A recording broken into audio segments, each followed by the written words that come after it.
집에서 너무 제 이야기 같아서 많이 울었던 기억이 나요. 저는 짜장면과 인연이 굉장히 깊거든요. 짜장면으로 인해 엄마와 제가 새로운 삶과 사랑을 찾았거든요. 지금은 짜장면이고 탕수육이고 먹고 싶으면 아무 때나 실컷 먹을 수 있지만 먹고 싶어도 돈이 없어서 먹지 못한다는 건 평생의 한으로 남더라고요. 그래서 좋은 마음으로 사정이 딱한 사람들을 종종 돕곤 했는데 그로 인해 전혀 뜻밖의 사건이 벌어지게 될 줄은 저도 예상하지 못했답니다. 오늘은 그 놀라웠던 일을 말씀드리려고 해요. 엄마와 제가 처음부터 둘만 살았던 것은 아니었어요. 엄마는 사람들이 잘 알지도 못하는 시골에서 태어나 살았는데 도시가 빠르게 발전하고 있었던 곳과 동떨어진 농촌 마을이었다고 해요. 엄마는 그 동네에서 가장 논을 많이 소유하고 있던 10남매 부동의 집 단칸방에 세대로 살고 있었는데 오다 가다 그 집 넷째 아들이랑 눈이 맞아버렸대요. 새빵살이하는 집딸과의 연애를 그 집에서 허락할 리 없었고 그래서 한밤중에 야반 도주를 했다나 봐요. 사랑하는 남자와 사랑의 도피라니 드라마에서나 나올 법한 낭만적인 이야기 아닌가요? 하지만 현실은 드라마가 아니었고 낭만적이지도 않았죠. 엄마와 아빠는 도시로 나와 허드렛 일을 하면서 근근히 생계를 이어갔다고 해요. 도시에서의 삶은 갑갑했고 학교도 제대로 졸업 못한 나이 어린 두 사람이 빈손으로 살아가기에는 막막했겠죠. 도련님같이 편안하게 살던 아빠는 그런 생활을 견디지 못했고 어느 날부터인가 술독에 빠져 살았대요. 아빠는 그렇게 된 것이 모두 엄마 탓이라고 돌리면서 매일 엄마를 원망했어요. 술에 취하면 엄마를 때리고 엄마의 머리채를 잡았죠. 제가 태어나기 전부터 그랬고 제가 태어난 이후에도 마찬가지였어요. 엄마는 아빠에게 단 한 번도 반항하지 않았고 잘못도 없으면서 늘 잘못했다고 빌었죠. 원래 성격이 그런 건지 아니면 자기가 식모였던 과거 때문인지 어린 제가 보기에도 이해가 가지 않았는데 나중에 들어보니 엄마는 자기가 가만히 다 맞지 않으면 아빠가 저를 때릴지도 모른다는 생각에 모든 폭력을 다 혼자 고스란히 받아들였다고 하더라고요.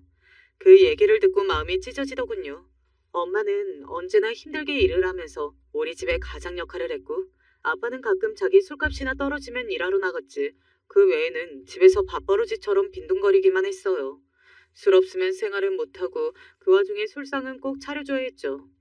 엄마가 일 나가고 없으면 제가 어린 나이였음에도 불구하고 제게 술상을 차리라고 시켰는데 차려주지 않으면 가장을 무시한다면서 집기를 깨부수고 행패를 부리니 안 차려줄 수가 없었어요. 술을 마시면 또 술에 취해 집기를 부수고 엄마에게 손찌검을 했기 때문에 저와 엄마는 아빠가 술에 취해 잠이 들 때까지 밖에 나와 시간을 보내곤 했죠. 그럴 때면 엄마는 조용히 저를 토닥이며 심수봉에 그때 그 사람을 부르곤 했어요. 비가 오면 생각나는 그 사람, 언제나 말이 없던 그 사람. 저는 그 노래를 자장가처럼 들으며 엄마 품에 안겨 잠이 들었죠. 어릴 때는 아빠가 무섭기만 했고 조금 자라서는 엄마가 불쌍했어요. 그러다가 나중에는 아빠뿐 아니라 엄마조차도 이해되지 않았죠.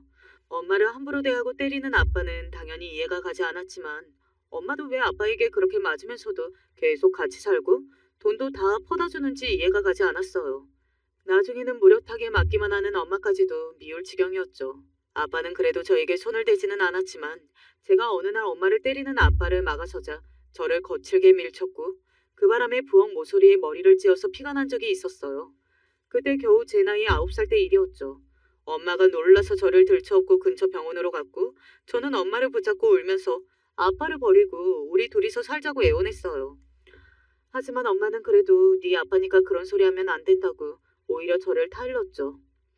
엄마는 예전 사고방식을 가진 사람이어서 이혼 같은 것은 애초에 생각지도 못하는 사람이었던 거예요. 어쩌면 이미 너무 오래전부터 아빠에게 가스라이팅을 당했을 수도 있고요. 아빠는 툭하면 우리 집 식모준재에 학교도 제대로 안 나온 주제에 하면서 엄마를 깔보고 무시했거든요. 자신의 불행이 모두 엄마 탓인 것 마냥 엄마를 몰아세웠지만 자기가 자초한 건데 그걸 몰랐죠. 그런 집에서 행복한 유년 시절을 보내기란 쉽지 않았어요. 솔직히 고백하자면 집에 들어가기 싫어서 가출도 많이 했어요. 차라리 외면하고 싶었죠. PC방 같은 곳에서 밤을 새기도 하고 나쁜 애들이 모이는 아지트 같은 데서 잠을 자기도 했어요. 그런 애들과 어울리는 것은 저와는 잘 맞지 않아서 금방 나오긴 했지만요. 그렇게 방황하던 어느 날이었어요. 고등학교 1학년 때의 일이었죠. 모처럼 집에 들어갔는데 밖에서부터 엄마의 비명소리가 들리더라고요. 제가 집으로 뛰어들어가자 아빠가 쓰러진 엄마를 발로 차고 있더군요. 엄마는 엎드린 채로 울면서 손을 모아 빌고 있었고요. 엄마의 얼굴은 부어서 터지고 코피가 흐르는 등 엉망이었어요. 저는 어디서 그런 힘이 나는지는 모르겠지만 바닥에 굴러다니던 소주병을 들고 있는 힘껏 아빠의 머리를 쳤어요. 소주병이 산산조각이 나면서 아빠가 머리를 감싸고 바닥을 굴렀고 저는 엄마의 손을 끌고 밖으로 뛰쳐나왔죠. 엄마는 아빠에게 얼마나 두들겨 맞았는지 갈비뼈에 금이 갔을 정도였어요. 저는 엄마를 입원시키고 경찰에 신고까지 했지만 경찰들은 아빠 얘기를 듣고 집에서 일어난 일은 집에서 잘 해결하라고 하고서 그냥 가버렸어요. 아빠가 자기가 술을 먹고 좀 실수했다. 다시는 안 그러겠다는 식으로 말했나 보더라고요. 당연히 어린 반푼어치도 없는 말이었지만 당시에는 지금과 달리 사건 사고가 일어나도 가정 내에서 일어난 일에는 참견하지 않는다는 분위기가 남아 있었거든요. 저는 엄마에게 이렇게 맞고 살다가는 엄마 제명에 못 살아. 나랑 둘이 살던가 아니면 아빠랑 계속 살던가 해. 난 엄마랑도 영 끊고 집 나갈 테니까 하고 강경하게 말했어요. 엄마는 결국 아빠와 헤어지고 저와 살겠다고 결정했죠. 물론 아빠가 순순히 엄마를 놔줄 리 없었어요. 아빠는 엄마가 태어난 후 짐을 싸서 집을 나가려고 하자 네가 어딜 가? 넌 나 없이 절대 못 살아 하면서 엄마의 멱살을 잡더군요. 엄마가 겁에 질려 아무 말도 못하자 제가 아빠를 밀치며 엄마 함부로 대하지 마. 우리 엄마야. 한 번만 더 우리 엄마한테 손을 대면 내가 가만히 안 있을 거야? 하고 소리를 질렀어요. 아빠는 어이없다는 듯 웃으며 서슬 퍼런 것 보소. 눈깔이 내 눈깔이네 하면서 엄마를 놔주었어요. 엄마는 아빠에게 그동안 몰래 모아놨던 돈 몇백만 원을 아빠에게 던지면서 이거 먹고 우리한테서 떨어져 하고 소리를 질렀고 아빠가 허둥지둥 돈을 줍는 틈을 타서 아빠에게서 벗어났어요. 돈을 줍는 그 모습이 짐승 같고 끔찍하더라고요. 저는 엄마를 끌고 집을 나와서 곧장 서울로 올라왔어요. 달리 갈 데도 없어서 터미널에서 곧바로 출발하는 버스를 탔는데 그게 서울로 가는 버스였거든요. 그렇게 엄마와 저는 서울에 도착했고 작은 반지하 월세방에 우리들의 보금자리를 마련했어요. 아무것도 없는 빈털터리였지만 폭군이었던 아빠가 없다는 사실만으로도 우리는 그곳이 천국 같았답니다. 저는 그곳에서 다시 학교를 다니기 시작했어요. 엄마는 자기가 지금까지 저에게 못했던 것들을 해주고 싶다면서 대학교까지는 꼭 뒷바라지 해주겠다고 했거든요. 저는 뒤늦게 정신을 차리고 다시 학교에 들어가서 열심히 공부를 했고 엄마는 없는 살림에 학원도 보내줄 정도로 자기 먹을 것, 입을 것 모두 철저히 아끼면서 제 뒷바라지를 해줬어요. 시험을 보고 온 날 엄마는 저에게 수고했다면서 먹고 싶은 거 시켜 먹자고 했어요. 그 당시에는 지금처럼 배달이 활성화되어 있지 않아서 배달되는 집이 별로 없었고 족발이나 피자 같은 음식은 많이 비쌌기 때문에 저는 나름 우리 생활비를 생각해서 짜장면을 먹자고 했어요. 엄마는 자기는 밖에서 먹고 와서 배가 부르다고 시켜도 소화가 안 돼서 체할 것 같다고 하면서 제 것만 시키라고 하셨죠. 하는 수 없이 한 그릇 시켜서 맛있게 먹고 나면 엄마는 제 입을 아기처럼 닦아주며 미소 짓고 계셨어요. 그렇게 항상 시켜 먹는 짜장면은 언제나 한 그릇뿐이었고 하도 손사래를 치며 짜장면을 질색하니 그때는 정말 엄마가 짜장면을 싫어한다고 생각했죠. 그렇게 어려운 시기를 지나고 저는 엄마가 원하던 대로 서울권 안에 있는 대학교에 좋은 성적으로 입학하게 되었어요. 저는 이제 성인이니 엄마에게 손 벌리지 않겠다고 선언하고 대학교를 다니면서 온갖 아르바이트를 다 하고 다녔어요. 편의점 야간 알바를 하고 곧장 학교에 등교하기도 했었죠. 수입이 아주 많은 것은 아니었지만 하루빨리 돈 벌어서 엄마와 사는 집을 지하에서 지상으로 끌어올리고 싶었거든요. 엄마도 남들처럼 햇빛 잘 드는 좋은 집에서 편하게 살게 해주고 싶었어요. 바쁘게 살면서 엄마랑 보내는 시간이 조금 뜸해졌고 그동안 엄마도 조금 달라져 있더라고요. 일이 일찍 끝난 어느 날 집에 와서 엄마를 오기를 기다리고 있었는데 엄마가 평소와 달리 조금 늦게 들어오더라고요. 전에 보지 못했던 화장도 하고 옷도 나름 신경 써서 입은 게 티가 났어요. 엄마, 연애해? 제가 바로 물어보자 엄마가 당황해하면서 호둥거리더라고요. 그 모습이 엄마인데도 불구하고 소녀처럼 귀엽던데요. 딱 봐도 데이트하고 온 모양이었는데 나이가 들고 세월이 지나갔어도 엄마 역시 여자더라고요. 엄마도 제대로 된 남자 만나서 연애 좀 하라고 등 떠민 게 저였거든요. 어떤 남자야? 딸한테 다 털어놔봐. 제 말에 엄마는 수줍어하면서 연애사를 털어놓았어요. 제가 돈을 벌기 시작하면서 엄마에게 맛있는 것도 마음껏 좀 사 먹으라고 용돈을 조금 쥐어줬었거든요. 엄마는 제가 바빠져서 집에 잘 안 들어오고 혼자 집에서 밥 차려 먹기도 귀찮아서 제가 시험본을 시켜 먹었던 중국집에서 혼자 짜장면을 사 먹어 보았대요. 사실 자기도 짜장면이 먹고 싶었는데 돈이 없어서 저만 먹이고 엄마는 참았던 거였다고 하더라고요. 그렇게 가끔 혼자 중국집에서 늦은 저녁을 먹는데 주방에서 셰프가 간짜장을 만들어서 가져다 주더래요. 그러면서 하는 말이 맨날 짜장면만 드시던데 이런 것도 있으니 먹어보시죠 했대요. 엄마는 간짜장을 그때 처음 먹어봤고 너무 맛있어서 손뼉을 치면서 좋아했대요. 다음에 가서는 짬뽕을 먹어보고 다음에는 울면을 먹어보고 그런 식으로 새로운 메뉴에 눈을 떴다네요. 생전 처음 먹어보는 맛에 어린애처럼 좋아하는 엄마의 반응을 그 셰프님이 좋게 보셨나 봐요. 그렇게 인연이 되어서 사귀게 되었다고 하더라고요. 저는 폭력적이었던 아빠에 대한 기억도 있고 해서 엄마가 만나는 사람이 어떤 사람인지 너무 궁금했어요. 또 이상한 사람 만나서 고생할까봐 걱정되더라고요. 그래서 엄마가 데이트하는 현장을 몰래 나가서 지켜보기로 했죠. 덩치도 크고 조금 무섭게 생긴 아저씨였는데 엄마를 좋아하고 아끼는 게 눈에 보이더라고요. 직업도 확실하고 적어도 아빠처럼 엄마를 불행하게 할 것 같지는 않았죠.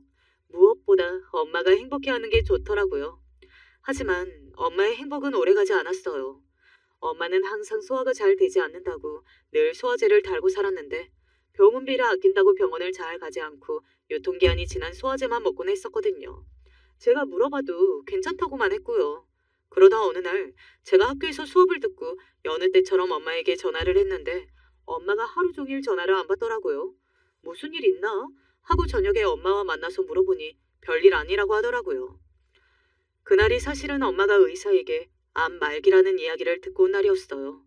엄마는 병원에서 치료 시기가 너무 늦어서 해줄 수 있는 게 없다는 말을 듣고 왔고 처음에는 정말 좌절하고 하늘을 원망했대요. 이제야 사는 게 즐거워졌는데 왜 하늘은 자기를 이렇게 괴롭게 하는지 하늘에 대고 고래고래 소리를 질렀대요. 그러다가 모든 울분을 쏟아내고 가장 먼저 남겨질 제가 생각이 났대요. 엄마는 남은 생을 제가 슬퍼하면서 병간 후에 시간을 쏟는 것보다 지금과 똑같은 행복한 시간을 보내고 싶었고 그래서 제게 숨겼던 거죠. 저는 그 사실을 돌이킬 수 없어진 후 알게 되었고 엄마에게 좀 더 관심을 가질 걸 후회했어요. 엄마는 제게 시한부라는 사실을 숨겼지만 아저씨에게는 숨기지 못해서 다 말했대요. 아저씨는 처음엔 많이 슬퍼하셨고 다음날 바로 엄마에게 반지를 내밀며 청혼을 했다고 해요. 남은 시간 매일 매 순간 행복하게 해주겠다고 하면서요. 좋은 분이죠. 엄마는 처음에는 거절하다가 아저씨가 받아줄 때까지 끊임없이 청혼하자 결국 받아주기로 했대요. 엄마가 결혼할 생각을 하고 있다고 해서 저도 그 아저씨를 소개받았어요. 아저씨는 긴장한 듯 저를 쳐다보지는 못했지만 순진한 사람인 것은 알 수 있겠더라고요. 저는 엄마 눈에서 눈물 나게 하면 절대 가만히 있지 않을 거라고 으름장을 놓았어요. 아저씨는 엄마의 앞 얘기는 하지 않고 엄마를 검은 머리 팥불이 될 때까지 짜장면 실컷 먹게 해주겠다고 제게 약속하셨어요. 그거면 됐다고. 저는 시어머니처럼 아저씨로 허락했어요.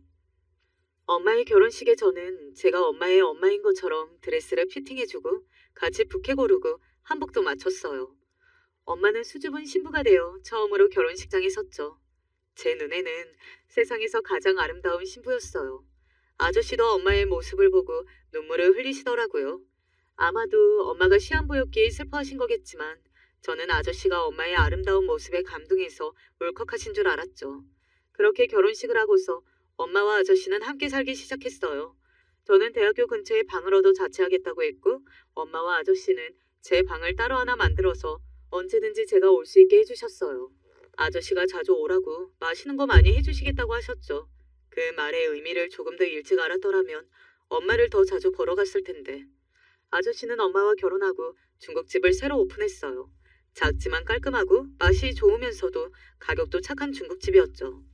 엄마는 더 이상 청소나 설거지 일을 하지 않고 아저씨 가게에서 카운터에만 앉아서 동기사만 하면 되었어요. 아저씨는 원래도 중식계에서 나름 유명한 사람이었고 아저씨 가게는 가성비가 좋다는 입소문이 나면서 장사가 굉장히 잘 되었어요. 엄마는 항상 빨간색 앞치마를 하고 비가 오면 생각나는 그 사람 하고 흥얼거리면서 아저씨를 도와 가게 테이블을 반질반질하게 닦았고 밝게 웃는 얼굴로 손님들을 맞이했죠. 덕분에 엄마는 생전 처음으로 좋은 집에서 늘 맛있는 걸 먹으면서 살 수 있었고 그런 엄마를 보면서 저도 엄마가 중년 이후에 운이 좋은가 보다. 할머니 돼서는 얼마나 좋을까? 하고 말할 정도였어요. 그러면 엄마와 아저씨는 우리 딸이 아저씨네 짜장면을 좋아해서 이렇게 인연이 이어진 거지. 우리 딸 덕분이야. 하면서 웃었어요. 한 번은 어떻게 알았는지 아빠가 엄마를 찾아왔어요. 진짜 지독한 사람이죠. 아빠는 중국집에 찾아와서 카운터에 있는 엄마를 보며 오랜만이다 하고 웃었대요. 야, 너 팔자 좋아졌다. 식모살이 하던 거 데리고 살아줬더니 그새 다른 남자 만났냐? 엄마는 그런 얘기를 들으면서도 옛날 안 좋은 기억 때문에 굳어서 아무것도 못하고 있는데 주방에서 아저씨가 얘기를 듣고 나왔대요. 손에는 중식도를 들고요. 그 중국집 셰프들이 쓰는 크고 네모난 칼 있죠? 그걸 들고 험악한 인상을 하고서 나오니 아빠가 정말 찍소리 못하고 나가버렸다고 해요. 저는 엄마에게 얘기를 전해 듣고 CCTV를 돌려서 봤는데 진짜 화가 머리 끝까지 나더라고요. 아저씨가 나타나자마자 주랭랑을 치는 아빠의 뒷모습을 보고 속이 후련했고요. 아저씨는 그놈 다시 나타나면 내가 아주 요절을 내줄 테니 걱정 마라 하면서 저와 엄마를 안심시켰는데 그렇게 든든할 수가 없었어요. 아빠는 포기하지 않고 며칠 후 다시 우리를 찾아왔어요. 이번에는 저를 찾아왔죠. 학교 끝나고 집에 들어가던 길이었는데 밖에서 저를 계속 기다린 모양이더라고요. 아빠는 저를 보더니 못 알아보겠네 우리 딸 했어요. 누가 우리 딸이라는 건지 말만 들어도 토악질이 났죠. 저는 분을 못 참고 왜 또 나타나서 우리 괴롭혀? 하고 소리를 질러댔어요. 아빠는 알았어. 알았으니까 용건만 간단히 말하고 갈게. 너네 잘 산다며? 나 돈 좀 빌려줘. 내가 빚이 좀 많아서 그래. 아빠한테 그 정도는 해줄 수 있는 거 아니야? 하더라고요.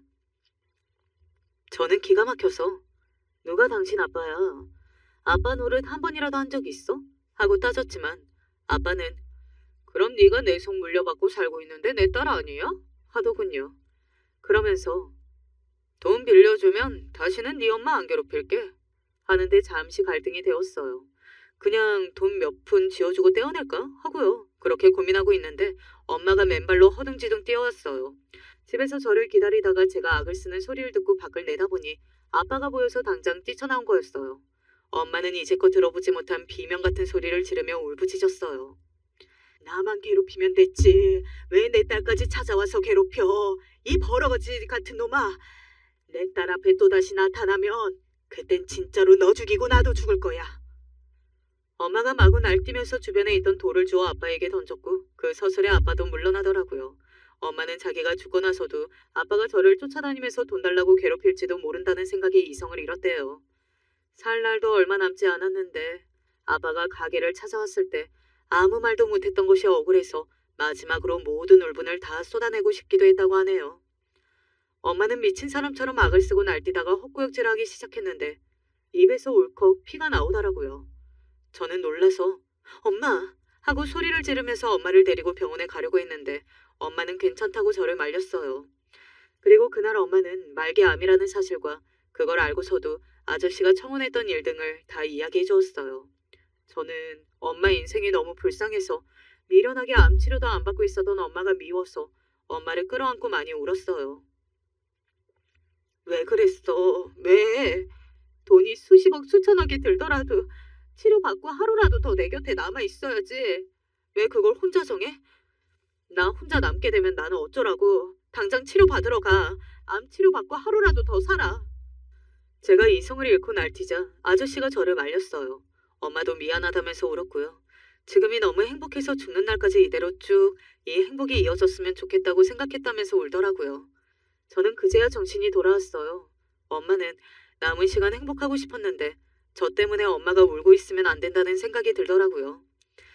저는 그날부터 엄마와 아저씨 집에 살면서 엄마와의 시간을 많이 보냈어요. 엄마는 혹시 모르니 알려준다면서 중국집 돌아가는 상황과 정산하는 법 같은 것들을 알려줬죠.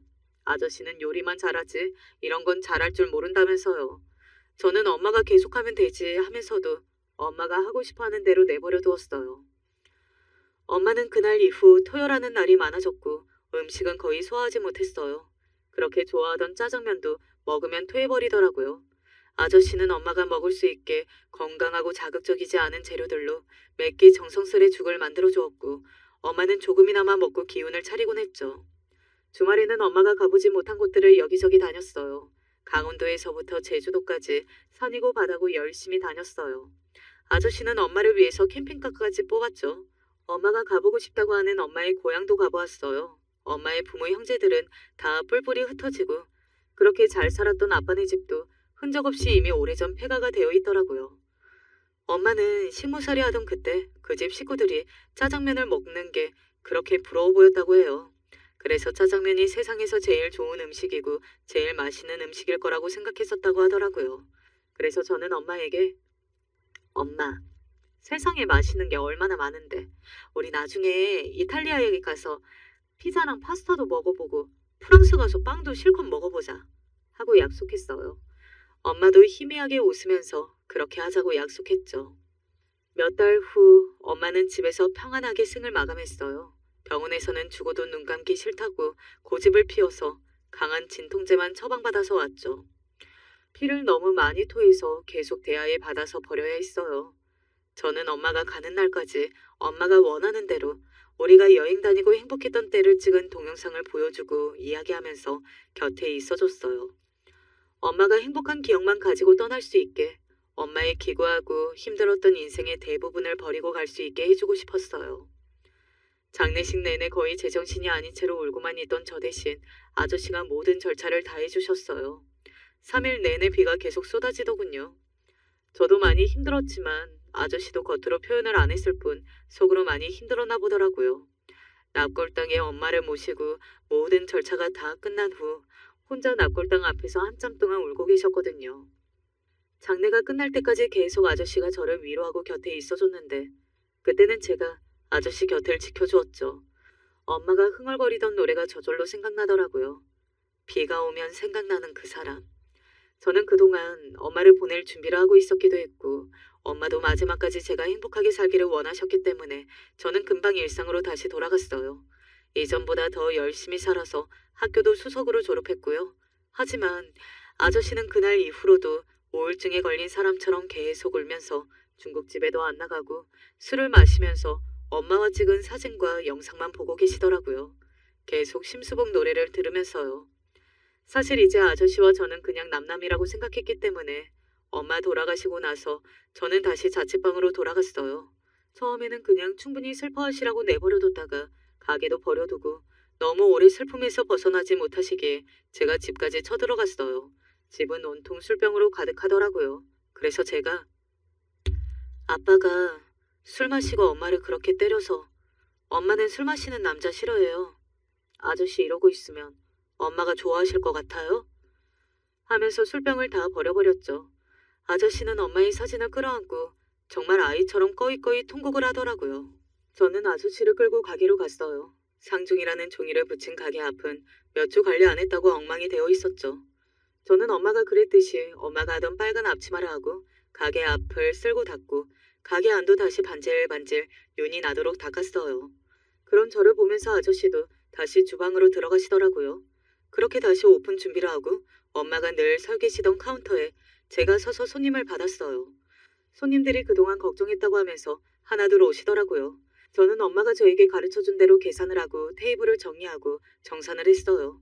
그리고 아저씨를 앉혀놓고 저는 앞으로 아저씨가 정신 차릴 때까지 엄마 대신 여기를 지키겠다고 했죠. 아저씨는 처음에는 반대했어요.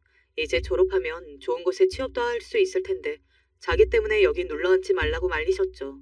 하지만 저는 엄마가 소중히 여겼던 이 가게를 엄마가 좋아했던 아저씨의 짜장면이 계속 유지되기를 원했기 때문에 일단 아버지가 괜찮아질 때까지 엄마 대신 있어주겠다고 했어요. 그렇게 엄마의 소중한 중국집은 어렵게 다시 오픈하게 되었답니다. 저는 학교를 졸업하고 아예 중국집에 취직해서 계속 일을 했어요. 월급도 넉넉하게 받았죠. 아저씨는 점점 엄마를 잃은 슬픔을 극복하고 다시 전처럼 열심히 살기 시작했고요. 그러다 제가 심심해서 음식 사진을 예쁘게 찍고 SNS에 홍보를 하니까 손님이 더 많이 늘었어요. 가게 앞에 줄을 서기 시작했고 나중에는 번호표까지 준비를 해야 했어요. 공간이 협소하다 보니 어쩔 수 없었는데 이게 오히려 줄 서는 맛집이라고 소문이 나 사람들이 더 몰리더라고요. 아저씨 혼자 주문을 감당하기에는 힘이 붙여서 아저씨는 주방 보조를 한 명 더 뽑았어요. 아저씨는 저나 엄마에게 했던 것과 달리 주방에서는 엄하고 무섭게 가르치시더라고요. 그래서 몇 명 못 버티고 도망가고 저와 비슷한 또래의 남자가 새로 들어왔어요. 그 사람은 아저씨가 무섭게 혼을 내고 다그쳐도 도망가지 않고 잘 버티더라고요. 그렇게 몇 달 버티니까 아저씨와 저도 식구로 받아들였어요. 어느 날 아저씨가 몸이 안 좋아서 주방 보조에게 주방을 맡기고 일찍 들어갔어요. 저와 주방 보조 둘이 남아 가게를 무사히 마치고 퇴근하려는데 주방 보조가 자기가 지금껏 배워서 만든 음식들 좀 시식해달라고 하더라고요. 저는 요리를 잘하고 싶어하는 마음이 기특해서 시식을 해주었는데 테이블에 한 가득한 중국 요리들을 보니 엄마 생각이 나서 눈물이 찔끔 나더라고요. 주방 보조는 시식하다 말고 우는 저를 보고 당황해했고 저는 자초지종을 얘기해 주었어요. 그러면서 술도 한잔하게 되었고 주방 보조와 저는 꽤 늦은 시간까지 서로의 이야기를 들어주었어요. 주방 보조는 신기하게도 저와 비슷한 과거사를 가지고 있었어요. 그 역시 홀아버지 밑에서 자랐고 아버지가 알코올 중독으로 굉장히 폭력적이었대요. 아버지의 폭력 속에서 살다가 아버지가 술에 취해 교통사고를 당하는 바람에 돌아가셨고 할머니 집에 들어가서 살게 되었다고 해요. 할머니와 둘이 살면서 경제 사정이 그리 좋지 못했는데 짜장면이 정말 특별한 애들만 먹는 특별한 메뉴였다고 해요. 중식당에서 일하게 된 계기도 짜장면이 실컷 먹고 싶어서 이 직업을 택하게 되었다고 하고요. 술이 들어가서인지 우리는 서로에게 굉장히 공감하면서 서로를 이해했어요. 부모에 대한 원망과 그리움, 가난에 대한 고통, 그럼에도 강하게 살려는 의지. 그날 이후로 우리는 이전보다 더 많이 친해졌고 이성적인 호감도 높아졌어요. 자연스럽게 우리는 누가 먼저랄 것도 없이 사귀는 사이가 되었어요. 저와 남자친구는 바쁜 와중에도 틈틈이 애정 표현을 했고 아저씨가 저희 관계를 눈치채버리셨어요. 그에게 얘는 내 딸이나 마찬가지니까 혹시나 엉강샘심 넌 보지 마라 하면서 으름장을 놓으시더라고요. 하지만 이미 엎질러진 물이었죠. 그렇게 계절이 지나고 해가 지났어요. 저와 남자친구는 서로를 깊이 사랑하게 되었고 곧 결혼 이야기도 나오게 되었어요. 둘 다 온전한 가족에 대한 갈망이 있었기 때문에 우리가 꿈꾸던 가정을 한시라도 빨리 이루고 싶었죠. 남자친구의 친지는 이미 다들 돌아가셔서 아무도 없었고 우리가 허락을 받아야 될 사람은 아저씨밖에 없었는데 아저씨는 남자친구의 근성을 높이 샀기 때문에 당연히 우리 결혼을 축복해 주셨어요. 아저씨는 저와 남자친구의 결혼식을 누구보다 성대하게 해주고 싶었대요. 양가 부모님이 없으니 하객이 많지 않을 게 뻔했고 그걸로 저희가 기죽을까봐 더 멋진 결혼식을 해주고 싶으셨대요. 그래서 어느 호텔의 야외 예식장을 예약했고 드레스도 꽃도 다 비싼 걸로 준비했어요. 그렇게 결혼식 당일이 되었어요. 아름다운 야외 예식장에서 아저씨가 직접 준비하신 중식으로 음식도 모두 직접 세팅했죠. 그렇게 공을 들여 준비한 결혼식이 시작되었고 남자친구와 제가 동시에 입장을 했어요. 그런데 그때부터 예보에 없던 비가 내리기 시작하는 거예요. 많은 비는 아니었지만 음식이 젖을까봐 급히 파라솔을 펼치고 난리도 아니었죠. 저와 아저씨는 그 와중에 서로를 보며 눈물을 훔쳤어요.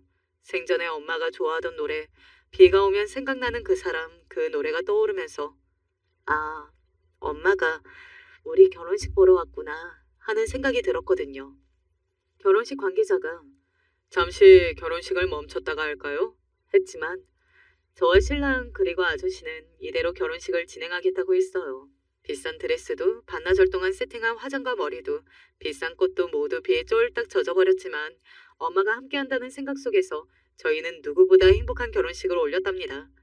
남편은 할머니의 유품인 할머니의 결혼 반지를 제 손에 끼워주면서 아저씨가 했던 말처럼 검은 머리 파뿌리가 될 때까지 짜장면을 실컷 먹여주겠다고 약속했어요. 결혼 후 아저씨는 가게 운영이 아무래도 골치 아프다며 가게를 저에게 물려주겠다고 본인은 유명한 호텔 중식당에 취직하셨다고 통보하셨어요. 집도 자기 혼자 살기에는 너무 크니까 저와 남편이 굳이 힘들게 집 구하지 말고 들어가서 살라고 하셨죠. 저희를 배려해서 본인이 가진 걸 다 내놓으신 거예요. 저희는 당연히 한사코 거절했지만 아저씨는 그래야 자기 마음이 편할 것 같다면서 바로 짐 싸서 나가버리고 가게에도 안 나와버리시더라고요. 저와 남편에게 아버지보다도 더 아버지 같으신 분이죠. 저희는 아저씨가 주신 중식당을 더 잘되게 하기 위해 정말 많은 노력을 했어요. 물가도 그동안 많이 올랐지만 아저씨가 처음 오픈했을 때 컨셉을 유지하기 위해 저희는 처음 가격 그대로 유지하기 위해 노력했고 대신 부지런히 많이 팔아서 박리담회로 이윤을 남길 수 있었죠. 바쁘고 행복한 저희에게 딱 하나 아쉬운 게 있었어요. 바로 아이가 생기지 않는다는 것이었죠. 저와 남편은 둘 다 건강하고 젊어서 때 되면 생기겠지 하고 있었는데 나이가 40이 지나도록 아이가 들어서지 않더라고요. 늦기 전에 노력이라도 해보자 하고 난임 치료를 해보기로 했어요. 시험관 아기 시술을 몇 번이나 시도해봤고 유산도 몇 차례나 겪어봤지만 아기는 끝내 저희에게 찾아오지 않았어요. 오랜 시술과 유산으로 인해 몸도 마음도 많이 무너져버린 상태라 아기는 우리가 아무리 노력한다고 해도 가질 수 없는 것이라고 인정하고 포기하게 되었어요. 좀 더 일찍 노력해볼 걸 하면서 후회도 많이 했죠. 저와 남편은 아시다시피 단란한 가정을 누구보다 원하던 사람이었으니까요. 그 이후 왜 이렇게 지나가는 아기들만 보면 눈물이 나던지 아기를 보면 늘 눈을 떼지 못했어요. 남들은 쉽게 가지는 아기인데 그 개차반이던 아빠도 저를 낳고 키웠었는데 왜 나는 못 가지는지 하늘이 원망스러웠어요. 신이 있다면 참 얄궂고 못됐다. 날 정말 싫어하시나 보다 하고 하늘을 쏘아보기도 했죠. 그렇게 시름에 젖어서 살아가던 어느 겨울날 저녁이었어요. 그날도 겨울비가 추적추적 내려서 저는 엄마를 그리워하며 심수봉 노래를 혼자 흥얼거리고 있었죠. 비가 와서인지 다른 때에 비해 손님도 얼마 없었고 남편도 일찍 가게 문을 닫기로 했어요.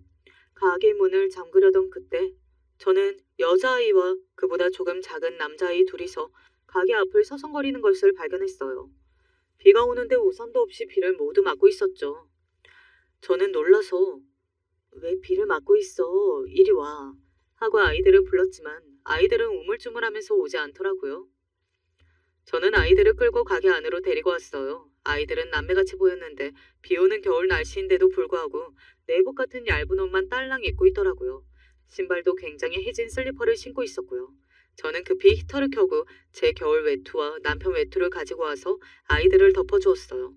아이들은 어찌나 말랐는지 어른 외투를 덮으니 보이지 않을 지경이었죠. 저는 왜 거기 비를 맞고 있었어? 둘이 남매야? 부모님은 어디 가셨니? 하고 물었지만 아이들은 입을 꾹 닫고 아무런 대답을 하지 않더라고요. 남편도 주방을 정리하다 말고 나와서 아이들을 보다가 잠시 생각하더니 한마디 했어요. 짜장면 먹을래? 그 말에 아이 중 남자아이가 네 하고 대답했어요. 남편은 두 말 않고 바로 짜장면을 만들러 주방에 들어갔는데 여자아이가 급히 말했어요. 한 그릇만 주세요. 하고요. 저는 왜? 너는 안 먹어? 하니까 여자아이가 망설이다가 저는 저녁 먹어서 배가 불러요. 하고 대답하더군요. 그리고는 손에 꼭 쥐고 있던 구깃구깃한 1,000원짜리 몇 장을 펼쳐서 저에게 내밀었어요. 딱 짜장면 한 그릇 값이었죠. 그 말에 저와 남편은 눈물이 핑 돌았어요. 저희 엄마가 남편의 할머니가 있던 말을 저 어린 아이가 하다니 마음이 너무 아팠어요. 남편은 그럼 딱 한 그릇만 줄게. 하더니 센스 있게 누가 봐도 2인분 양을 한 그릇에 가득 담아서 가져왔더군요. 저는 미소를 지으면서 두 그릇으로 나눠줄게 하고 누나와 동생 것을 나누어 주었어요. 아이들은 우리의 작전을 아는지 모르는지 짜장면이 나오자마자 허겁지겁 코를 박고 먹더라고요. 며칠 굶은 애들처럼요. 그나마도 누나는 남동생을 주느라 거의 먹지도 못하더라고요. 아이들은 다 먹고 나서 연신 감사하다고 고개를 숙였어요. 저는 비도 오니 아이들에게 바래다 주겠다고 했지만 누나는 계속 사양하더군요. 그래서 저는 누나에게 우산을 주면서 이건 빌려주는 거니까 다음에 꼭 가져와 하고 손가락을 걸고 약속했어요. 사실 안 가져와도 상관없었지만 다시 꼭 오기를 바랐거든요. 누나는 감사하다고 하면서 동생과 어둠 속으로 걸어갔어요. 우산이 아이들을 씌워주기에 충분히 큰데도 누나는 남동생이 젖을까봐 우산을 남동생 쪽으로 기울이고 갔어요. 그 아이들의 모습에 가슴이 찢어지는 것 같았어요. 저는 가고 싶어도 가지지 못하는 아이들인데 저에게 저런 예쁜 아이들이 있다면 짜장면뿐만 아니라 탕수육이든 뭐든 사주고 이 추운 겨울에 저렇게 돌아다니게 하지 않을 텐데 하는 마음이 들었죠. 남편도 내내 아이들이 눈에 밟히는지 그 다음날 계속 그 애들 왔어? 하고 물어봤어요. 아이들은 하루 종일 보이지 않다가 저녁 늦은 시간이 되자 전날처럼 가게 앞에서 서성거리고 있더라고요. 옷은 여전히 어제와 똑같은 차림이었고요. 제가 반가워서 얼른 아이들을 불렀더니 누나가 우산을 돌려주면서 빌려주셔서 감사합니다 하고 의젓하게 인사를 했어요. 제가 저녁 먹었니?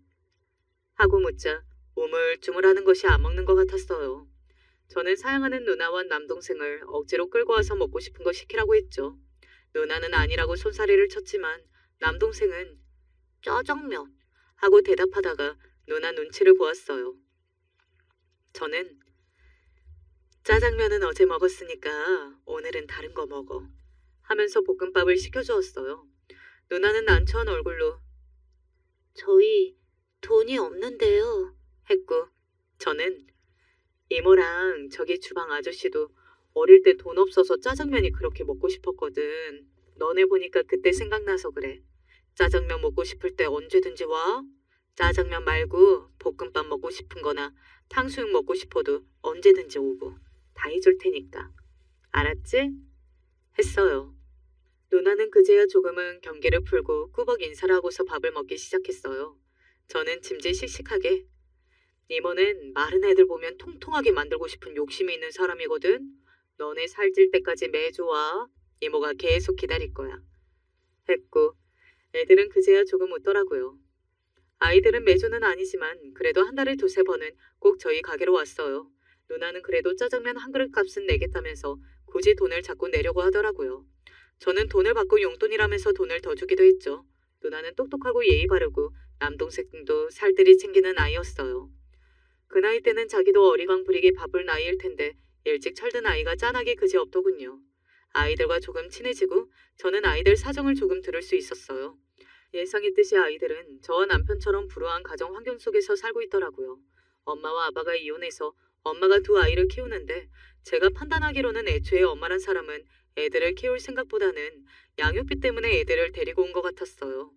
아이들은 돌보는 사람 없이 둘이서만 살고 있었고 엄마는 어디서 뭘 하는지 사나흘에 한 번 집에 올까 말까 하는 것 같더군요. 가끔 집에 와도 술에 취해서 잠만 자다가 간다고 했죠. 그동안 아이들끼리 학교 가고 집에 와서 있다가 엄마가 놓고 간 푼돈으로 자기들끼리 장봐서 저녁을 해먹는다고 하더라고요. 그래봐야 라면이나 밥에 김 싸먹는 정도지만요. 그런데 남동생이 친구 집에 놀러 갔다가 짜장면을 맛을 보고서 짜장면을 또 먹고 싶다고 누나를 졸랐나 봐요. 누나는 그래도 동생 먹이고픈 마음에 자기는 굶고 동생만 먹이겠다고 집을 나선 거였고요. 들어보니 누나 나이도 이제 겨우 10살이던데 어쩜 그런 마음을 가질 수 있는지 아이가 안쓰럽고 내내 마음이 쓰였죠. 남편과 아저씨에게 아이 엄마를 찾아서 정신 차리라고 해볼까? 아동학대로 경찰에 신고할까? 별별 고민을 다 털어놓았는데 남편은 일단 상황을 지켜보고 움직이자고 했어요. 무엇보다 아이들의 의사가 중요했으니까요. 아저씨도 그게 좋겠다고 하셨죠. 한겨울에도 저렇게 다니는 애들이 안타까워서 저는 당장 애들 엄마라는 사람을 찾아가고 싶은 마음이었지만 꾹꾹 눌렀어요. 그리고 애들 옷도 사다 주고 반찬도 넣어주고 있어요. 엄마란 사람이 물어보면 학교에서 줬다고 하라면서요. 아이들은 그래도 점점 저희가 편해졌는지 웃음을 되찾아갔고 아이들이 크는 모습을 보며 저희도 기분이 좋았어요. 저희는 통 크게 반 애들을 다 데리고 와라 해서 누나 친구들과 남동생 친구들까지 다 사주고 남매들 길을 살려주기도 했죠. 한 번은 남매가 와서 저녁을 먹고 있는데 단골 손님 중 한 분이 자녀분이세요? 하고 묻더라고요. 그래서 자초지종을 이야기해 주었죠. 그 단골 손님은 아침 예능 프로를 만드는 PD님이셨는데 저희 가게를 방송으로 찍어간 적도 있으신 분이었어요. PD님은 이 이야기를 써도 되겠냐고 물어보시더라고요. 저는 저희가 한 일이 잘한 일이거나 가게 홍보가 목적이 아니라 이 아이들이 이렇게 살고 있다는 걸 아이 아빠나 혹은 누구에게라도 알리고 싶은 마음에 방송에 협조하기로 마음먹었어요. 아침 예능 프로에는 두 남매에게 1년 동안 무료로 짜장면을 준 사연. 왜? 라는 소제목으로 짤막하게 저희 이야기가 나갔어요. 저 남편은 얼굴을 공개하고 아이들에게 짜장면을 주게 된 저희의 불우했던 어린 시절을 말했죠. 남편에게 중식을 가르쳐준 사부는 현재 유명 호텔 중식 셰프다. 그런 이야기까지 나오면서 아이들에게 온정을 베푼 따뜻한 이야기 정도로 마무리되었어요. 저는 피디님에게 혹시 방송국으로 아이들 관련해서 연락이 오면 꼭 좀 알려달라고 했어요. 피디님은 알겠다고 하셨지만 별다른 소식은 들리지 않았죠. 아이들은 하루하루 성장했고 저의 고민은 깊어져갈 무렵이었어요. 점심에 한바탕 바쁜 시간을 보내고 브레이크 타임에 한숨 돌리고 있을 때였어요. 가게 앞에 척 봐도 고급스러운 세단이 서더군요. 뭐지? 가게 앞은 주차 금지인데? 하고 나가보니 차에서 양복을 입은 건장한 청년들이 내리는 거예요. 어리둥절해서 보고 있는데 운전하던 사람이 뒷자리로 가서 차문을 열고 안에 타고 있던 할아버지를 부축해서 내리는 것을 돕더라고요. 할아버지는 연세가 많으신지 걸음도 성치 않으셨고 차에서 내리는 데에도 시간이 걸릴 정도였어요. 양복을 입은 건장한 청년들은 할아버지를 둘러쌌어요. 아무리 봐도 경호원들 같았죠. 경호원들의 경호를 받는 사람이라니, 저 할아버지는 뭐 하시는 분이지? 하고 할아버지를 보고 있는데 그분이 천천히 걸음을 옮겨 저희 가게로 향했어요. 그러더니 제 앞에 서시는 거예요. 저는 저 지금 브레이크 타임이라서 5시에 오픈하는데요. 하고 말했어요. 할아버지는 저를 빤히 보셨어요. 그러더니 저에게 손을 뻗어 제 손을 들여다보시더라고요. 결혼 반지를 낀 제 손을요. 그러더니 눈물이 그렁그렁한 얼굴로 저를 가볍게 안아주셨죠. 저는 당황스러워서 어쩌지를 못하고 있는데 할아버지는 제 등을 토닥토닥 해주시더군요. 저 아세요? 하고 물었지만 할아버지는 대답을 하지 않고 무작정 가게로 들어가시더라고요. 저는 할아버지를 부축하던 운전기사님에게 누구신지 하고 여쭤봤어요. 운전기사님은 땡땡 그룹 회장님이십니다. 하고 대답하셨어요. 그 그룹은 여러 계열사를 가진 우리나라에서도 손꼽히는 그룹인데 그 회사의 회장님이라고요? 저는 놀라서 멍하니 가게 안을 바라보고 있었어요. 가게 안에서 주방을 정리하고 저와 먹을 점심을 만들어 나오던 남편도 어리둥절해서 가게로 들어온 할아버지, 아니 회장님을 빤히 보았어요. 회장님은 천천히 남편에게 가더니 남편을 와락 끌어 안으시더군요. 남편이 놀라서 그릇들을 내려놓고 회장님을 보는데 회장님이 울먹거리는 목신 소리로 말씀하셨어요. 이제야 찾았구나. 회장님은 한동안 남편의 손을 잡고 떠날 줄을 모르셨어요. 그 모습이 너무 애처롭고 처연해서 저는 가까이 가지도 못하고 밖에서 운전기사님에게 자초지종을 들었죠. 회장님은 오래전 6.25 전쟁 때 첫 번째 부인과 원치 않게 이별했다고 해요. 정확한 정황 얘기는 모르겠지만 낙동강까지 전선이 밀렸을 때 임신 중인 첫 번째 부인을 잃어버렸고 그 후 이산가족 찾기 같은 곳에도 나가봤지만 끝내 찾지를 못했대요. 그래서 죽었다고 생각하고 사업에 몰두해서 회사를 그룹 반열에 올려놓았고 그동안 두 번째 부인을 만나 새로운 가족을 꾸렸대요. 하지만 생사조차 알지 못하는 첫 번째 부인에 대한 그리움이 평생 남아있었다고 하시더라고요. 그러다가 얼마 전 회장님이 단골인 호텔 중식당에서 저희 아저씨를 만났대요. 아저씨가 일하는 호텔 중식당 단골들은 대부분 기업 회장, 부회장, 사장 그런 사람들인데 단골들이랑 스스럼 없이 친하다고 하시더라고요. 아저씨는 자기 제자와 딸이 TV에 나왔다고 회장님에게 말씀드렸고 그러면서 저희가 나온 영상을 보여드렸대요. 그런데 그 영상에서 남편이 할머니와 둘이 살 때 짜장면이 제일 맛있어서 이 길을 택했다 고 하면서 할머니 사진을 잠깐 비췄는데 그 사진을 보고 회장님이 첫 번째 부인임을 한눈에 알아보셨다는 거예요.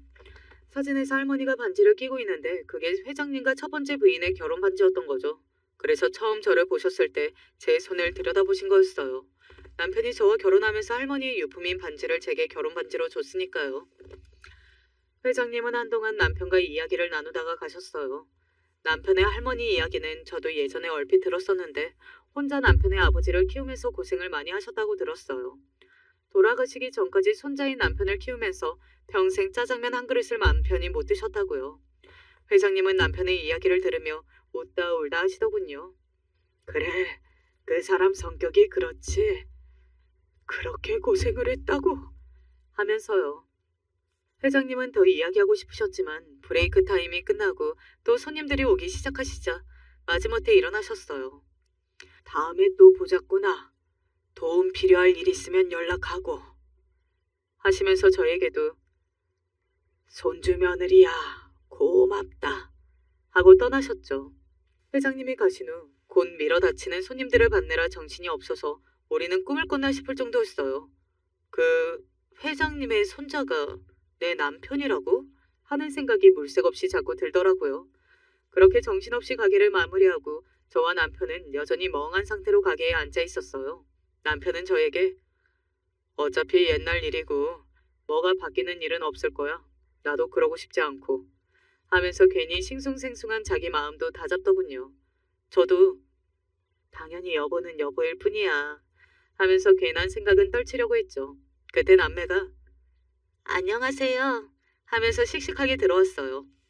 남편은 팔을 걷어붙이면서 너네 덕분에 잃어버린 할아버지를 찾았으니 오늘은 배 터질 각오해 하면서 주방으로 들어갔어요.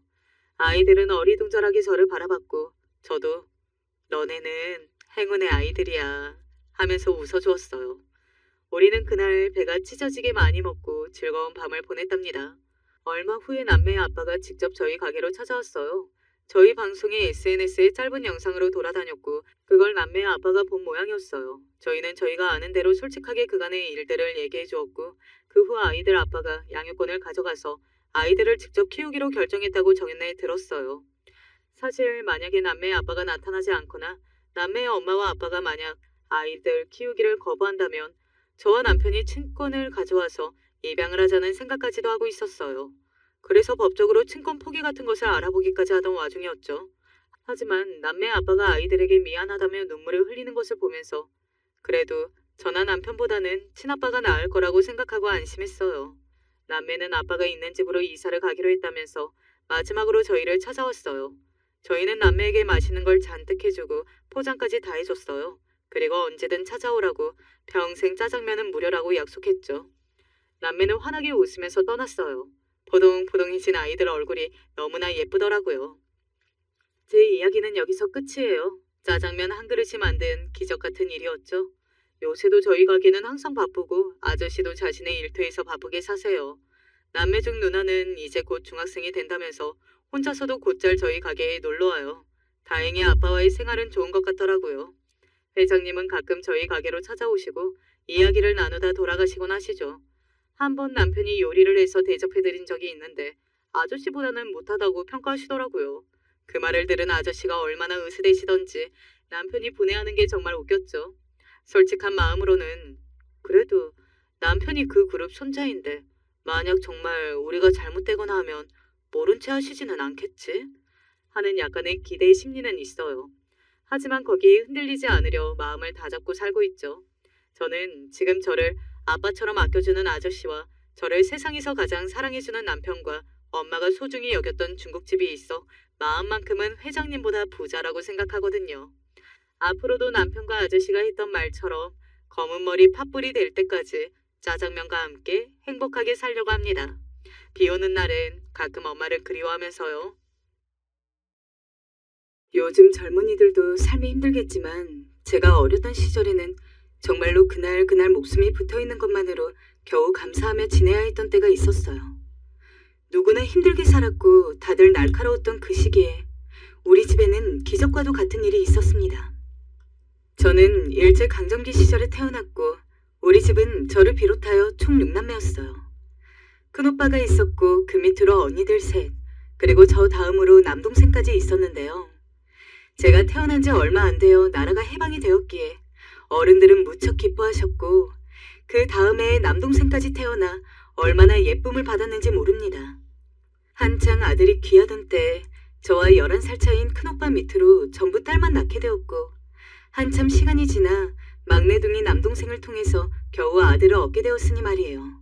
나라가 뒤숭숭하던 시기여서 엄마와 아버지는 늘 힘겹게 먹거리를 구해와서 살아가셨고 아무리 해방이 되었다고 하지만 당장 이렇다 쉽게 살 길이 있는 것은 아니었어요. 우리 6남매를 낳고 나니 엄마 몸도 성하지 않아서 늘 아프다는 소리를 달고 사셨고 큰오빠와 언니가 늘 산에서 나무를 뜯어오고 동냥을 해서 겨우 먹거리를 만들어 먹곤 했어요. 당시 우리 집의 자랑이었던 큰오빠는 키도 큰 편이었고 다들 훤칠하고 미남이라는 소리를 했어요. 옆 동네에서도 사윗감이라고 눈여겨보는 아줌마들이 많았고 엄마에게도 오빠는 아주 큰 자랑이었습니다. 동네 사람들은 늘 엄마에게 오빠를 칭찬했었어요. 우리 영훈이 같은 미남이 어디 있어. 아주 큰 인물이 될 거야. 그럼요. 우리 영훈이가 최고예요. 우리 집 기둥이자 장남이죠. 오빠는 한눈에 봐도 엄마를 쏙 빼닮은 얼굴에 눈도 부리부리했고 남자답게 다부지게 생겼다면서 여학생들도 많이 고백을 해왔었어요. 저도 나름 투박한 외모와 달리 미남인 오빠가 꽤 자랑스러웠는데요. 엄마와 아버지는 당시 19살이었던 오빠를 당연히 곧 장가 보내야 된다고 생각하고 있었고 누구한테 보내게 될지 여러모로 고민이 많으셨던 것 같아요. 그때는 해방을 겪은 직후란 상당히 뒤숭숭했나 봅니다. 사람들이 제대로 자리를 잡고 적응을 하기에 5년이란 시간은 긴 것도 짧은 것도 아니었는데 그때 저희 아버지는 먼 지방에 내려가 있어서 한동안 얼굴을 못 보고 있었습니다. 엄마 혼자 연락도 잘 안 닿는 아버지를 기다리며 마냥 아들의 혼사를 미룰 수 없어 곤란했다고 합니다. 결국 급히 주변에서 소개를 받고 사진만 대강 교환한 후에 혼사를 결정하셨어요. 그때는 누구나 그런 식으로 결혼을 했고 연애를 해서 직접 누군가를 골라서 간다는 건 흔치 않았어요. 적어도 우리가 살던 동네 쪽은 그랬기에 오빠는 엄마의 뜻을 따르기로 했던 것 같아요. 큰오빠가 드디어 장가를 가는 거야? 와, 신기하다. 그러니까 누나, 엄마도 바쁘고 다들 바빠. 형은 기분이 이상하대. 큰오빠가 드디어 장가를 간다니 날짜를 잡아두고 다들 분주한 날들을 보내고 있었고 이제 막 8살이었던 저와 남동생은 집에 이런 분위기를 신기하게 보고 있었어요. 위에 언니들은 저와 나이 차이가 나서 그런지 잘 놀아주지도 않았고 매번 우리 남매들끼리만 놀았었는데요. 남동생과 노는 게 그리도 재밌었던 것 같아요. 그냥 소꿉놀이 하는 것도 흙 만지는 것도 모두 남동생과 함께하면 뭐든 재밌었습니다. 제가 가끔 영식아, 너는 가족 중에 누가 제일 좋니? 이리 물으면 누나. 라고 답해주던 사랑스런 동생이었어요. 하지만 그렇게 시간을 보내던 중에 일상 전체를 무참히 짓밟아 쓸어버리는 일이 일어나게 되었어요. 바로 6.25가 터지게 된 것이었습니다. 그날의 엄청난 풍경은 너무나 혼란스러워서 제대로 기억나지도 않지만 익숙한 동네 사람들이 금방 사라지고 제각기 피난에 동참하느라 너무 정신이 없었어요. 엄마는 아버지도 없이 우리 6남매들을 다 챙기느라 거의 포기하다시피 힘들게 우리 끌고 다니셨고 그 와중에 아이들 한둘을 잃어버리거나 힘없는 노인들이 피난길에서 죽어나가는 것은 다반사였어요. 우리는 가는 곳마다 힘겹게 정착해서 겨우 우리 곁에서 주어지는 것들을 먹으면서 목숨을 연명했고 안 그래도 몸이 약했던 남동생은 갈수록 버티지 못하고 토해내며 처지더군요. 엄마, 영식이가 자꾸 토해. 영식이가? 잠깐만 보자. 영식아 괜찮니? 엄마, 나 몸이 아파. 너무 아파. 아이고, 이를 어쩌지? 몸이 불덩이네. 큰일이야. 엄마를 대신해서 제가 등에 업고 다녔었는데 저도 힘들었지만 동생의 기력이 빠지는 것을 느끼니 너무 슬프고 참담하게 느껴졌어요. 그때 전쟁이 얼마나 무서운 것인지 체감하게 되었어요.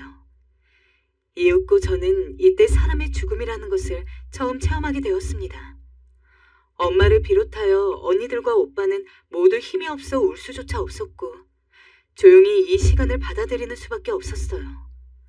정확히 언제 숨을 거둔지도 모르게 제 동생 영식의 숨이 끊어진 것이었어요. 길어진 피난길에 다들 삐쩍 말라가고 멀쩡한 어른도 굶어 죽는 노릇을 보고 있자니 이건 드문 일이 아니었습니다. 그러나 그게 내 가족이라는 사실은 누구에게나 참담했을 것입니다. 엄마는 죽은 동생을 안고 울지도 못했고 저는 며칠을 동생을 내 등에 업고 다녔어요. 도저히 받아들일 수 없어서 완전히 바짝 말라버린 동생을 그대로 보내줄 수가 없어 포대기에 매어 안고 함께 다녔어요. 영순아, 영식이 이제 내려줘야지. 보내줘야 한다. 응? 그래야 영식이도 편히 갈 수 있어. 싫어요. 아직 안 돼요. 이대로 우리 영식이 못 보내요. 얼른 이리 내라. 응? 나중에 어른들의 만류에 어쩔 수 없이 이름도 모르는 곳에 동생을 묻어야 했어요. 하지만 동생을 묻으며 속삭였죠.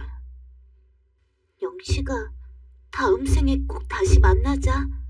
우리 꼭 다시 누나 동생으로 만나야 해. 누나가 못 지켜줘서 미안해. 그 후 저희 가족은 완전히 지쳐 있었고 길고도 지독했던 피난길에 동생을 그렇게 보낸 후 시간이 지나 다시 원래 우리의 집으로 돌아오게 되었어요. 당시 큰오빠는 누군가가 우리 아버지를 보았다는 말을 듣고 같이 피하고 있던 동네 어른들과 함께 떼를 지어서 찾으러 갔고 곧 집으로 돌아오겠다는 말만 남기고 사라졌는데요. 완전히 폐허가 돼버린 동네였지만 겨우겨우 쓸만한 곳을 얻어서 엄마와 언니들, 저는 그렇게 하염없이 오빠와 아버지를 기다렸어요. 시간이 좀 지나긴 했지만 막내 남동생을 잃은 엄마는 여전히 어린 아가 있었고, 그러던 차에 언니들과 저는 얼른 오빠라도 돌아와서 정한 혼사라도 치르고 조금이라도 모든 게 가닥이 원래대로 잡히길 바랬어요. 그러던 차 갑자기 누군가가 집으로 뛰어드는 게 아니겠어요? 눈을 뜨이게 할 만큼 무척이나 좋은 소식과 그리고 믿을 수 없는 끔찍한 소식이 함께 들어오더라고요. 아버지? 언니의 목소리가 분명 맞는데 아버지를 외치는 소리에 놀래서 저도 뛰어나갔어요. 온 누더기를 뒤집어 쓰고 지쳐 보이는 아버지가 서 있더군요. 지친 우리에게 힘이 되었던 좋은 소식은 아버지의 등장이었어요. 당신, 아이고, 이제 돌아온 거예요? 몸은 괜찮아요? 아픈 데는 없어요? 다들 잘 지내고 있었어? 다친 데는 없어? 네, 우린 괜찮아요, 여보. 엄마는 그대로 뛰쳐나와서 아버지를 붙잡고 통곡을 했어요. 가족끼리 눈물의 상봉을 했죠. 하지만 한참 우리를 보고 있던 아버지는 전혀 웃지도 않고 엄마와 우리들의 얼굴만 자꾸 살필 뿐이었어요. 엄마는 아버지가 돌아왔으니 마음이 조금 놓이셨는지 큰오빠의 안부를 이야기했어요. 그런데 아버지의 반응이 뭔가 이상했습니다. 영훈이 얘기 못 들었어? 당신이 아는 거 아니었어요? 영훈이는 왜 안 오는 거래요? 영훈이가 아버지는 말을 잇지 못하고 계속 고개를 푹 숙인 채 온 얼굴을 찌그러뜨리시더군요. 어린 제가 봐도 상황이 심상치 않다는 것을 알았어요. 이때는 대강만 들었지만 나중에 좀 더 자라서 들은 오빠의 이야기는 매우 참혹했어요. 동네 아저씨들과 함께 어울려서 외지로 나갔던 오빠는 그 또래 청년들과 나이가 있던 아저씨들과 함께 사로잡혔다고 해요. 전쟁 후라 서로를 의심하고 모든 게 무섭게 돌아가던 때였고 여차에서 잘못 끼게 된다면 목숨을 유지하기 힘들었던 것 같아요. 그 자리에서 살아서 돌아온 사람들도 있었으나 오빠는 그만 그 행렬에서 나오지 못하고 다른 청년들과 함께 나란히 총살을 당했다는 것이었습니다. 나중에 엄마와 아버지가 시신을 찾으러 갔으나 이미 근처 분위기는 흉흉해서 들어갈 수 없었고 모든 상황으로 볼 때 오빠가 그 안에 있었음을 의심할 수 없게 되었어요. 엄마는 그날부터 집으로 돌아와서 제정신이 아니었고 우리는 엄마를 진정시키느라 여간 고역이 아니었습니다. 아이고 내 아들 영훈아, 우리 아들 불쌍해서 어쩌니 아들아. 엄마, 진정해봐. 엄마. 내 아들, 불쌍한 내 아들. 엄마는 매일같이 울어대셨고 아버지도 괴로웠는지 정신을 차리기 힘들어하셨어요. 아닌 초상에 우리 집에는 음습하고 슬픈 아주 무거운 분위기만이 가득했어요. 그도 그럴 것이 큰오빠는 엄마에게 있어서 큰 자랑이었어요. 시집살이를 호되게 있던 엄마에게 첫 아들이었고 그 이후로 딸들을 줄줄이 낳는 동안에도 여전히 빛나는 별처럼 큰오빠가 옆에 있었다고 했어요. 그런데도 이런 일을 겪게 되었으니 엄마는 얼마나 가슴이 아팠을까요? 그대로 알아 누워버렸고 금세 소문이 났어요. 당연히 우리 오빠와 정혼을 했던 집에서도 그 사실을 알고 올케 언니가 될 예정이었던 순애 언니도 찾아왔어요. 영훈 씨, 정말 죽은 게 맞나요? 듣고 왔어요. 네, 맞아요. 저희 오빠 죽었어요. 세상에, 이럴 수가. 순애 언니는 그만 무릎이 꺾였어요. 사실 이때에는 이미 정혼을 한 상태에서 서방이 될 사람이 전쟁 중에 죽거나 어디 끌려가거나 하는 경우가 많았어요. 그때 다시 파혼을 할 것이냐 아니면 그대로 서방 없이 들어가서 살 것인가로 많이 나누어지게 되었어요. 계속 며느리로 들어와서 살라고 고집하는 시댁들도 있었고 저도 우리 엄마도 어떤 결정을 내릴지 궁금했어요. 며칠을 싸매고 누워 말도 못하고 물만 겨우 축이던 엄마는 순애 언니가 찾아온 것을 알고 그대로 나가서 물에 얼굴을 씻으시더군요. 그러더니 언니를 앉혀놓고 말을 하는데 참 구슬픈 광경이었어요.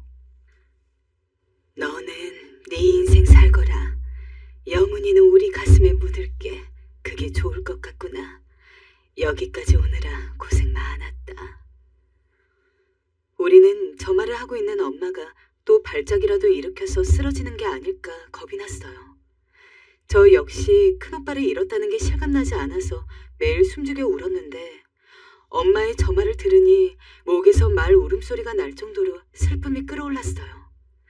그런데 순애 언니의 반응은 전혀 달라서 숨어서 듣고 있던 나와 언니들은 모두 너무나 놀랐어요. 아니에요. 저는 그래도 이 집 며느리로 살래요. 허락해 주세요, 어머님. 뭐? 눈이 너무나 확 뜨여서 대체 무슨 말을 하는 것인가 싶었어요. 엄마도 당황해서 몇 번이나 달래가면서 말을 했어요. 목소리에 힘도 없이 설득하는 모습이 안쓰러울 정도였습니다. 너는 네 인생 살아야 한다. 서방도 없이 사는 게 쉬운 일인 줄 아니? 너한테 그런 고생 안겨주고 싶지 않구나. 그냥 다른 남자를 찾거라. 아니에요. 전 이 집 며느리가 되고 싶어요. 부탁드려요, 어머님. 얘가 정말? 네, 정말로 순애 언니는 결국 엄마의 말을 전혀 들으려고 않고 정한 혼산날에 홀로 가마를 타고 우리 집으로 시집을 왔어요. 그 집에서도 반대가 대단했다고 하던데 사실 이렇게 시댁에서 거절을 하고 파혼을 이야기하면 당연히 끝나는 게 맞았어요. 그런데 순애 언니는 한사코 죽은 서방에게 시집을 오겠다며 우리 집으로 들어왔어요. 자기가 나서서 들어오겠다고 하는 경우는 많지 않았기 때문에 동네 사람들도 다들 당황스러워했고 엄마와 아버지도 어쩔 줄 몰라 했어요. 사실 그 혼산날을 아무것도 없이 보내게 될 엄마가 걱정스럽기도 했지만 맞아줄 서방도 없이 가마를 타고 천연하게 들어오는 올케 언니의 모습도 만만치 않게 구슬프고 괴로웠어요. 아버지는 이 모습을 그대로 두고 볼 수 없다며 나가버리셨고 저와 언니들이 덤덤하게 올케 언니를 맞았어요. 그렇게 우리 집으로 들어온 올케 언니는 엄마의 만류에도 불구하고 나서서 자기 마음대로 행동하는 게 아니겠어요? 어머니, 쉬세요. 밥은 제가 할게요. 순애야, 그러지 않아도 된대도. 아니에요. 몸도 편찮으시잖아요. 제가 할 수 있어요. 저 밥 잘 지어요. 맡겨주세요. 올케 언니는 그야말로 진짜 큰 며느리가 된 것 마냥 우리 집의 모든 것들을 다 돌보려고 엄청나게 애를 썼어요. 당시에 엄마는 정말로 몸이 힘들어져서 알아누웠고 아무것도 못하는 상황이시긴 했어요. 아버지도 동시에 아들을 둘이나 잃었으니 살맛이 안 난다며 밖으로 돌기 시작하셨고 저와 언니들 둘의 앞날이 어찌 될지 참 어둡던 때였어요. 올케 언니는 엄마를 대신해서 집을 쓸고 닦고 먹거리를 만들려고 하더군요. 그러면서 저와 언니들에게 몇 번 도와달라 부탁하기도 했어요. 아가씨, 여기 마룻바닥 좀 쓸어줄래요? 보니까 아가씨가 청소를 아주 잘하던데. 네, 그럴게요. 고마워요. 마룻바닥 다 쓸면 제가 걸레질 할게요. 저는 괜히 올케 언니 칭찬을 들으면 기분이 좋아서 더 열심히 하기도 하고 그랬어요. 그렇게 올케 언니는 자기 친정에 가서 먹거리를 조금 얻어다 오기도 하고 나이 차이가 얼마 안 나는 둘째 언니와 함께 산에 가서 풀을 뜯고 나물거리를 만들어서 무치기도 하고 우리 집을 읽어보겠다고 애를 쓰는 게 보이더군요. 말도 없고 묵묵하게 움직이는 올케 언니였지만 몸져 누운 엄마를 대신해서 이렇게 바쁘게 움직이는 사람이 있으니 우리 집이 마냥 어둡지만은 않게 느껴졌어요. 그러던 차에 엄마도 어쩔 수 없이 일어나게 되었어요.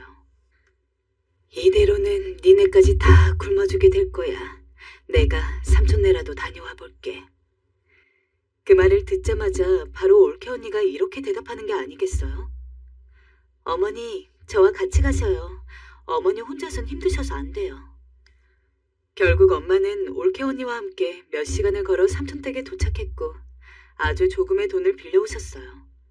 쌀을 겨우 살 수 있을 수준의 돈이었지만 그것을 가지고 옥수수를 잔뜩 사다가 쪄서 역전에 나가서 팔아서 먹여 살릴 심산이셨더군요. 역전에 나가서 김이 모락모락 나는 옥수수를 팔고 그러다 남거나 다 못 팔면 갖고 와서 다시 우리에게 밥으로 먹이는 생활을 오래도록 했어요. 올케 언니는 매일 끝도 없이 엄마와 함께 나가서 옥수수를 팔고 먹거리를 조금 얻어오고 그런 식으로 우리를 먹여 살렸어요. 처음에는 이런 상황이 부담스럽다던 엄마도 큰언니 못지않게 힘이 되어주는 올케 언니를 보면서 마음을 다잡으신 것 같더라고요. 한편으로는 당시 저도 아무리 어렸다지만 올케 언니가 너무 불쌍했어요. 결혼을 했는데 서방이 없다니 동네 사람들도 수군거렸고요.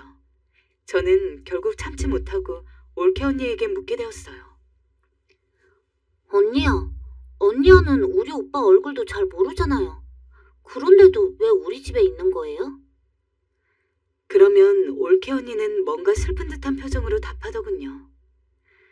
아가씨, 나는 오빠랑 꼭 결혼하고 싶었어요. 그래서 이 집에 있는 것만으로도 좋아요. 네? 오래전부터 난 오빠를 좋아하고 있었거든요.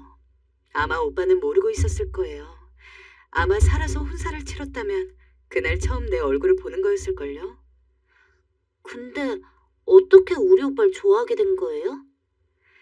사실은 친구네 놀러 갔다가 그 집에 같이 놀러와 있던 오빠를 보고 첫눈에 반하게 됐어요. 그래서 결혼하면 꼭 저 사람이랑 하고 싶다고 생각했었어요. 그런데 이렇게 얘기가 되어서 얼마나 기뻤는지 몰라요. 아무튼 그래서 지금이라도 이 집에 있는 것만으로도 난 행복해요. 더 이상 말을 꺼내면 언니도 너무 괴로울 것 같아서 더 물을 수가 없었어요.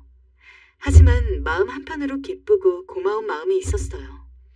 가엾게도 우리 오빠는 언니를 몰랐다지만 올케 언니는 우리 오빠를 알고 있었구나. 우리 오빠를 알아봐주고 먼저 저렇게 사랑해주었구나 싶어서 너무나 고마웠어요. 그렇게 일찍 가지 않고 올케 언니랑 천년만년 살았더라면 얼마나 좋았을까요. 이제서 언니가 왜 우리 오빠도 없는 집에 와서 이렇게 지극정성으로 엄마에게 잘하고 같이 어렵고 가난하게 살면서 힘든 생활들을 계속하는지 알겠더군요. 어머님, 불이 잘 안 떼져서 방이 식었어요. 이불을 많이 깔긴 했는데 그래도 추울 수 있으니 말씀하세요. 그래, 순애야, 고맙다. 올케 언니는 이불을 몇 겹씩 깔고 어디서 또 구해온 천들을 대서 우리 엄마가 편히 누울 수 있도록 늘 잠자리를 만들어 주었어요. 아랫목은 늘 엄마 자리로 해주고 나와 언니들이 다 잠든 것을 확인해야 그새 잠에 들었어요. 어느새 정말 가족의 일부처럼 그렇게 지내게 되었고 틈틈이 나의 공부까지 봐주면서 올케 언니의 하루는 너무나 바쁘게 흘러갔어요.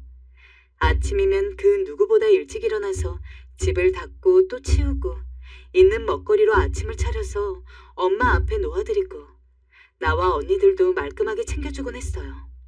이렇게 몇 년이 지나다 보니 우리 모두 순애 언니를 가족으로 받아들이게 되었어요.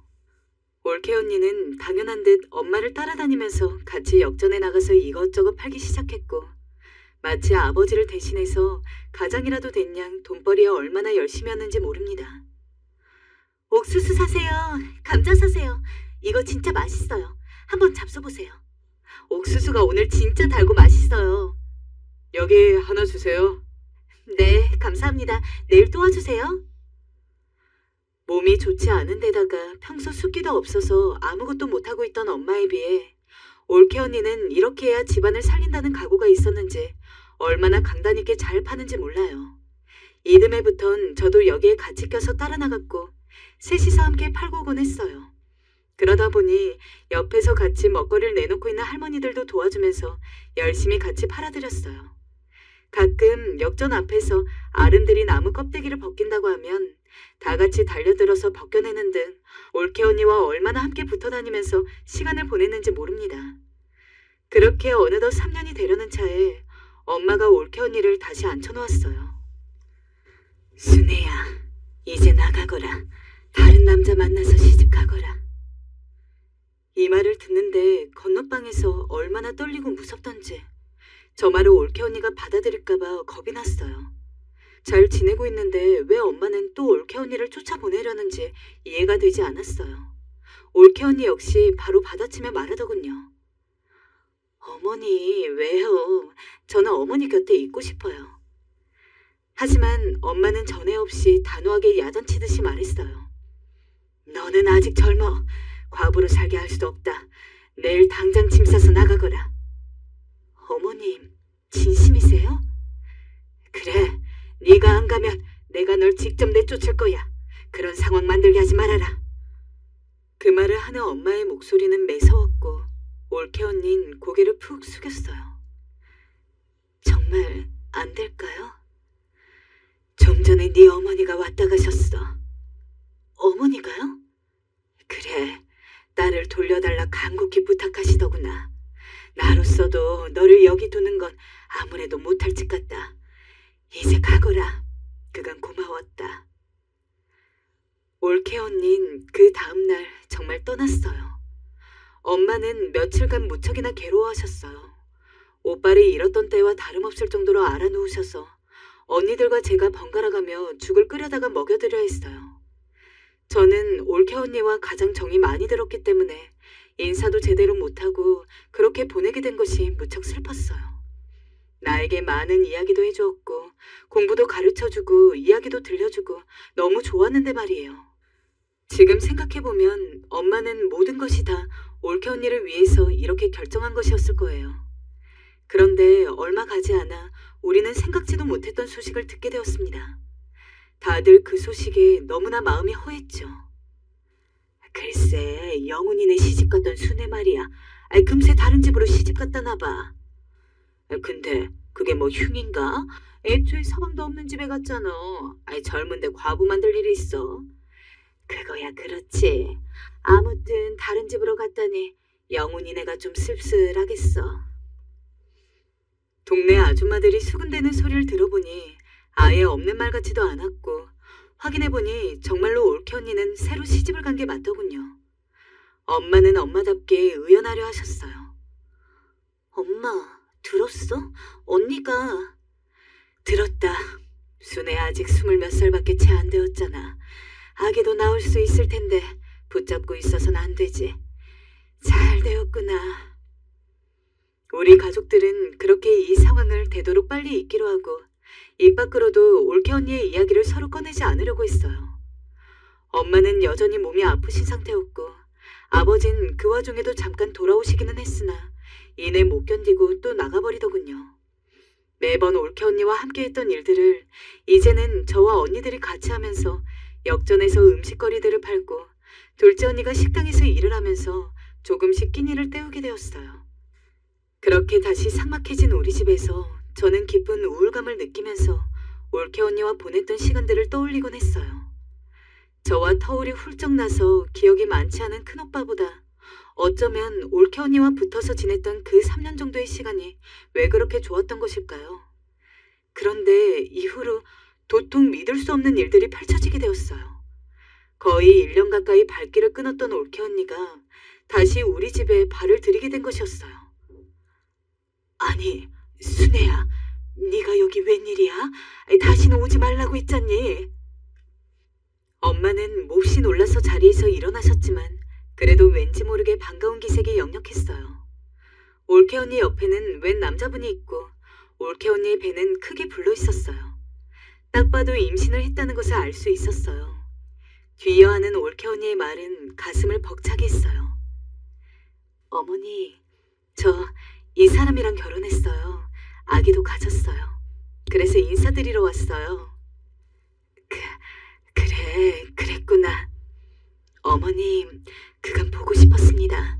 아가씨도요. 순애야. 올케 언닌 다른 집에 시집가서도 우리 엄마에게 여전히 며느리 노릇을 하겠다며 새 신랑을 데리고 인사까지 하러 온 것이었어요. 엄마의 눈시울이 금방 붉어졌어요.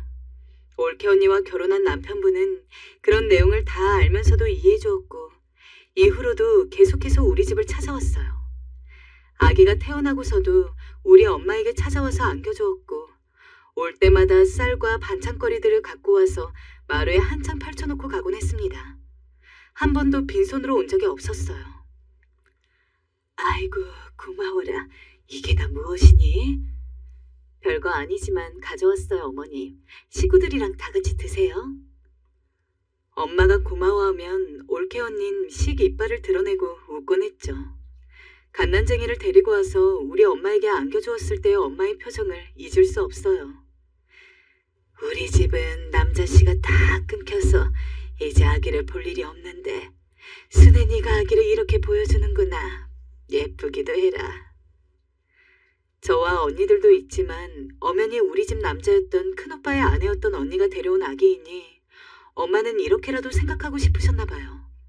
너무나 고맙게도 올케 언니는 매달 한 번씩 꼭 우리 집을 자기네 친정집인 양 들려주었고 아기가 자라는 것도 보여주고 늘 먹거리를 양손에 무겁도록 들고 왔어요. 하지만 그러던 어느 날 큰일이 생기고 말았습니다. 엄마가 장터에 나가셨다 쓰러지신 거예요. 엄마는 그 길로 시름시름 앓기 시작했고 계속 피를 토하셨어요. 아버지라도 있었으면 좋았을 텐데 그땐 아버지도 계시지 않았습니다. 저와 언니들이 계속 울면서 엄마를 간호했죠. 그러다 도움을 청하게 된 게 바로 올케 언니였어요. 언니, 우리 엄마가... 언니는 제 울음소리에 바로 득달같이 달려와 엄마를 모시고 병원으로 갔고 다행히 엄마는 서서히 기력을 회복할 수 있었어요. 허나 엄마는 돈이 더 걱정이셨나 봐요. 순애야, 돈은 어찌했니? 어머니, 걱정하지 마세요. 제가 다 알아서 했어요. 내가 널 어쩌면 좋으니 너에게 미안해서. 엄마는 올케 언니를 붙잡고 고맙다며 엉엉 우셨고 올케 언니는 포근한 품으로 엄마를 감싸주셨습니다. 올케 언니는 계속해서 엄마의 병간호를 도왔어요. 저희들이 아무래도 어설프니 언니가 알아서 척척 화장실도 데려다드리고 운동도 시켜드렸어요. 그렇게 해서 엄마는 예전과 같은 몸 상태가 되었고 그 후 저희 가족은 올케 언니에게 더 잘하리라 다짐했죠. 그러던 사이 저도 시집을 갈 나이가 되었고 올케 언니의 소개로 결혼을 하게 되었어요. 아가씨, 우리 아가씨가 이렇게 커서 시집을 가게 된다. 내가 다 기분이 이상해요. 아가씨는 어때요? 절 여전히 아가씨라 부르던 올케 언니는 제가 시집 가는 날 눈물까지 흘렸어요. 마치 절 외딴 곳에 보내는 어머니처럼 말이죠. 전 그런 올케 언니의 마음이 고마워 손을 잡으며 지금껏 돌봐줘서 너무나 고맙다고 속삭였습니다. 남편과 결혼하게 된 후엔 남편의 직장 문제로 고향을 떠나게 되었어요. 자연스레 그 좋던 올케 언니와도 연락이 끊기게 되었죠. 늘 잘 살고 있겠지. 마음 한켠 바라보면서 그렇게 올케 언니를 마음속에서 떠나보내고 있었습니다. 결혼 후 남편과 함께하는 삶은 한마디로 고단했어요. 아이 셋을 낳으면서 생활비가 너무 많이 들었고 그에 비해 남편이 벌어오는 돈은 턱없이 적었어요. 남편의 직업이 교사였는데 그 당시의 월급으론 저와 우리 식구가 살기 빠듯했죠. 그래서 그때부터 저도 식당에 나가 일을 하기 시작했어요. 꼬박 서서 설거지를 하기도 하고 감자를 깎기도 하면서 어떻게든 보탬이 되려 했어요. 엄마, 나 이 옷 사주면 안 돼? 미연아, 이건 다음에. 엄마가 아직 월급을 못 받았어. 맨날 돈 없대. 왜 맨날 우리 집은 돈이 없어? 나만 맨날 똑같은 옷 입고 다닌단 말이야. 애들 보기 창피하다고. 나 사달라고. 아이들이 크자 생활고는 더 심해졌어요. 애들도 이제 우리 집이 다른 집에 비해 힘들다는 걸 알았고 그래서인지 때도 더 잘 쓰고 투정도 심해졌어요. 그때부턴 이것저것 닥치는 대로 했던 것 같아요. 뭐든 돈이 될 수 있는 거라면. 하지만 왜 사람이 다급하고 절박하면 일이 더 되지 않는 걸까요? 제가 그리 허덕이고 있었을 때 불행이 찾아왔어요. 영순 씨만 알고 있어야 해. 내가 영순 씨한테만 알려주는 거니까. 영순 씨, 여기 돈 가진 거 있지? 그거 전부 끌어모아서 여기 투자해봐. 이 땅이 나중에 3배는 오를 거야. 네? 아니에요. 전 돈도 없고 그런 투자는 별로. 에헤이, 사람이 간이 작으면 안 돼요. 지금 사는 거 힘들지 않아? 나도 그렇고 내 친구도 여기 돈 넣어서 지금 50평짜리 아파트 살아. 아파트. 식당에서 만난 언니가 갑자기 부자 행색을 하면서 저를 찾아온 겁니다. 그러면서 이걸 얘기해 주는데 솔깃하더라고요. 솔직히 일확천금이 너무 급했던 시기라 마음 같아선 그냥 바로 조금이라도 모은 돈을 다 넣고 싶었어요. 근데 일단 남편과 상의해봐야 할 것 같기도 하고 작은 문제도 아니라 거절하고 집으로 돌아왔죠. 사실 남편은 당연히 반대할 거라 생각했어요. 조심성도 많고 신중한 사람이었으니까요. 하지만 뭐? 아이, 그럼 해봐야지. 당신 눈으로 봤지? 그 사람 잘 된 거. 네, 보긴 했는데요.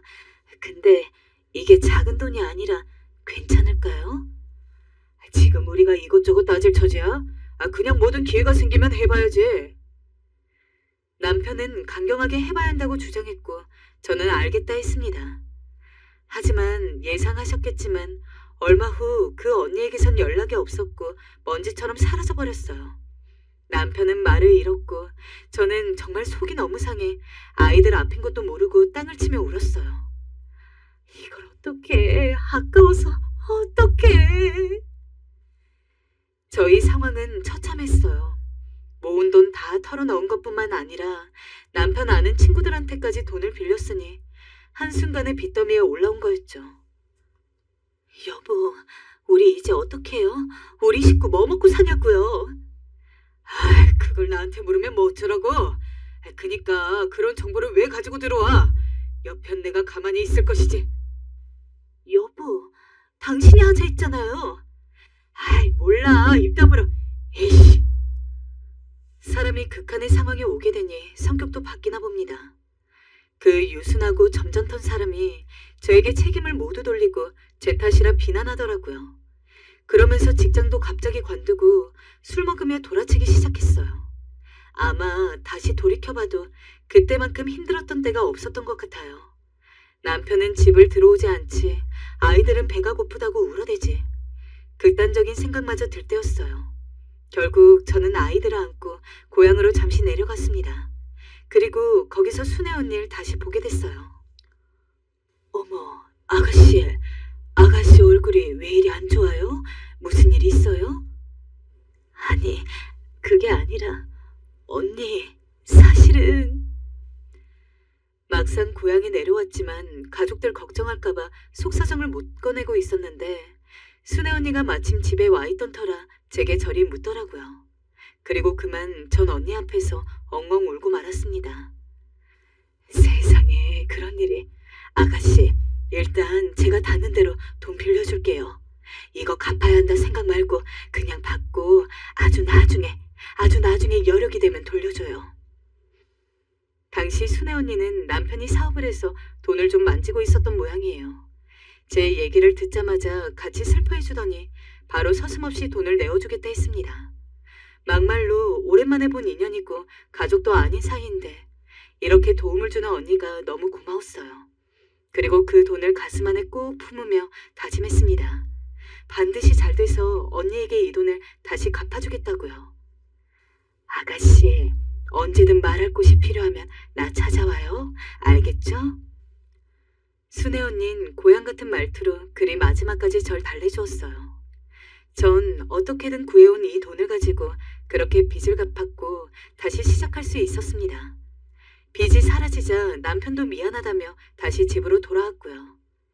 신은 견딜 수 있는 고통만 준다는 말, 그 말이 문득 생각났는데 정말 그 말처럼 제가 인생의 막다른 길에 있었을 때 언니가 저에게 하늘의 천사처럼 내려와 도움을 주더군요. 그 후에도 당연히 애 키우느랴 돈 벌랴 정신없이 살았습니다. 가끔 고향에 내려가면 가족들도 보고 언니도 가끔 보곤 했지만 금방 또 일하러 올라와야 해서 많은 얘기를 나누진 못하고 돌아오곤 했죠. 그래서 늘 아쉬움이 컸습니다. 살아가는 동안 힘든 일이 없었다면 거짓말이었겠죠. 빚이 해결됐다 해도 자식 문제, 남편 문제, 돈 문제. 하나의 언덕을 넘으면 또 다른 고비의 언덕이 기다리고 있었어요. 허나 그때마다 순애 언니를 생각했어요. 어떻게든 그 전쟁통 같은 시절에 저희를 먹여 살리기 위해 옥수수를 팔고 감자를 팔았던 언니처럼 강해지자고 또 한 번 힘을 내자고 생각했어요. 엄마, 우리가 이제 효도할 테니까 일 그만 쉬세요. 용돈도 넉넉히 드릴게요. 맞아요, 엄마. 우리 키워주신 것만으로도 감사해요. 정말.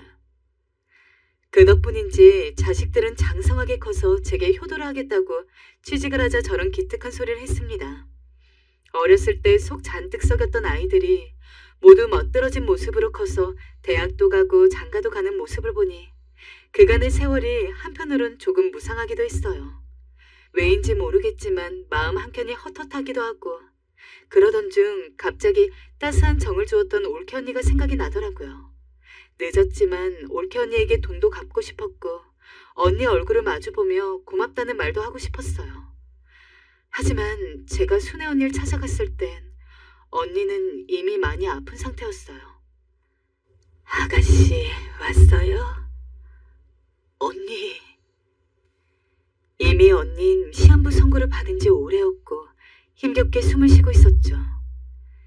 아가씨 와줘서 고마워요.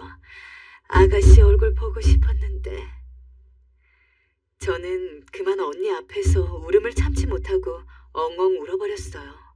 왜 하필 이 시기에 언니를 만나게 된 건지, 왜 이제야 언니를 찾게 된 건지 스스로가 원망스럽게 느껴졌어요.